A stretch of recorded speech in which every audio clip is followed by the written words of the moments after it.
For what it's worth, it's never too late, or in my case, too early to be whoever you want to be. There's no time limit. Stop whenever you want. You can change or stay the same. There are no rules to this thing. We can make the best or the worst of it. I hope you make the best of it. And I hope you see things that startle you. I hope you feel things you never felt before.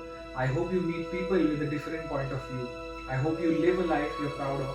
If you find that you're not, I hope you have the courage to start all over again.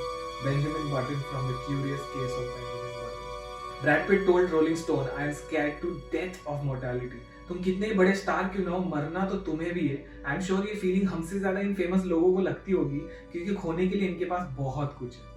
The Curious Case of Benjamin Button is about a boy who was born in an 84-year-old body and एक typical इंसान के बजाय वो अपनी journey बुढ़ापे से बचपन की तरफ करता है. इस मूवी का लास्ट सीन इतना हैवी और मोटिवेटिंग था कि मूवी पॉज करके एक ब्रेक लेना पड़ा था मुझे. मूवी काफी इंस्पायरिंग है, लाइफ के हर एस्पेक्ट के बारे में कुछ सीख देती है.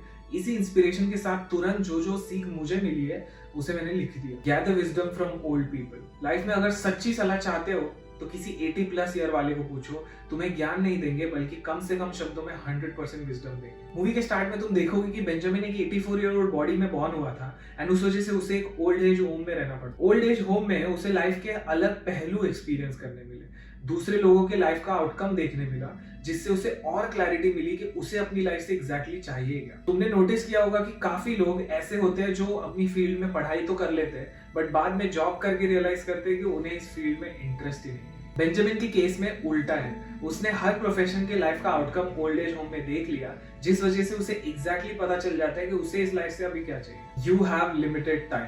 बेंजामिन को स्टार्ट में नहीं पता था कि वो जीने वाला है. अपनी माँ की तरह उसे भी यकीन था कि वो कभी भी मर सकता है. अब जब तुम्हें यकीन हो जाता है कि तुम मरने वाले हो तो तुम कुछ ज्यादा ही अच्छे से जीते हो. और ये बस बोलने वाली बात नहीं है, एक्चुअली प्रूवन है. Terminally ill patients have reported a sense of freedom when they realize their death is near. सही भी है, जब तुम्हें पता है कि कभी भी तुम्हारा टाइम आने वाला है तो एक डोंट केयर एटीट्यूड सा आ जाता है. लॉन्ग टर्म के होप में अपनी प्रेजेंट को कॉम्प्रोमाइज नहीं कर पाओगे उसके बाद.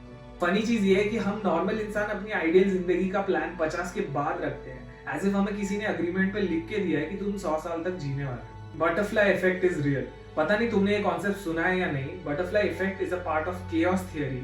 इसका मतलब है कि छोटी सी एक्शन एक बहुत बड़े एक्शन को ट्रिगर करती है. तुम सोच भी नहीं सकते वो चीजें कनेक्टेड होती है इसमें. जैसे बेंजामिन हमें डेजी के एक्सीडेंट का किस्सा सुना रहा होता है, तब वो स्टार्ट करता है एक रैंडम लेडी जो शॉपिंग करने निकली है उससे.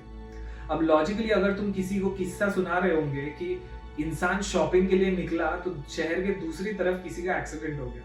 बट डेजी के एक्सीडेंट में बेंजामिन हमें बटरफ्लाई इफेक्ट समझाने की कोशिश करता है. इसमें एक तरीके से मैसेज ये है कि तुमको ध्यान रखना है कि तुम्हारे लाइफ का कोई भी एक्शन को छोटा नहीं समझना है तुमको. तुम बता नहीं सकते कि कौन सी एक्शन तुम्हारा बटरफ्लाई इफेक्ट बन जाए और लाइफ बदल दे. बटरफ्लाई इफेक्ट थियरी अच्छी लगी है तो एक मौका है तुम्हारे पास टेस्ट करने का. ये जो नीचे सब्सक्राइब बटन दिख रहा है उसे दबा दो एंड देखते हैं ये थिंकर्स की कम्युनिटी जो मैं बनाने की कोशिश कर रहा हूँ वो जाता कहाँ तक है. Do what you got to do.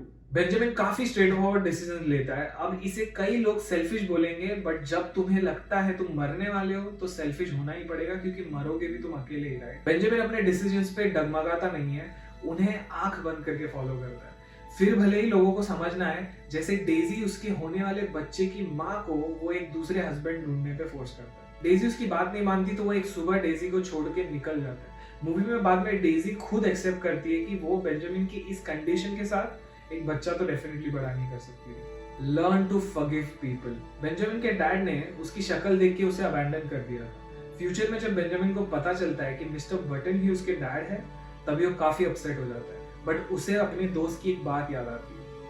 You can be mad as a mad dog at the way things went. You can curse the fates but when it comes to the end you have to let go. Benjamin अपने dad को docks पे लेके जाता है sunrise दिखाने के लिए, जो उसके डैड अभी नहीं देख पा रहे थे उनकी करंट कंडीशन की वजह से. ये सीन फॉरगिवनेस प्रमोट करता है. बेंजामिन ने फाइनली अपने फादर को फॉरगिव करके उनको दुनिया का सबसे बड़ा गिफ्ट दिया, क्लोजर. पूरी मूवी का एक कंक्लूजन दूं तो ये है, you can't control the hand you are dealt. कोई चूज नहीं कर सकता अंबानी या किसी नॉर्मल फैमिली का घर. कोई अपनी एबिलिटी या डिसेबिलिटी चूज नहीं कर सकता. जिंदगी ने तुम्हें जो सर्कमस्टांसेस दिए हैं उसमें तुम्हें खुशी से जीना सीखना है, क्योंकि नहीं जियोगे तो तुम्हारा ही लॉस है. That's my time. Thank you for watching. If you like the video, please let me know in the comment section. I keep coming up with videos every week. Channel पे जाके दूसरे वीडियोस भी देख लेना. अच्छा लगा तो सब्सक्राइब भी कर देना. See you. Stay safe. Nice. Good shot.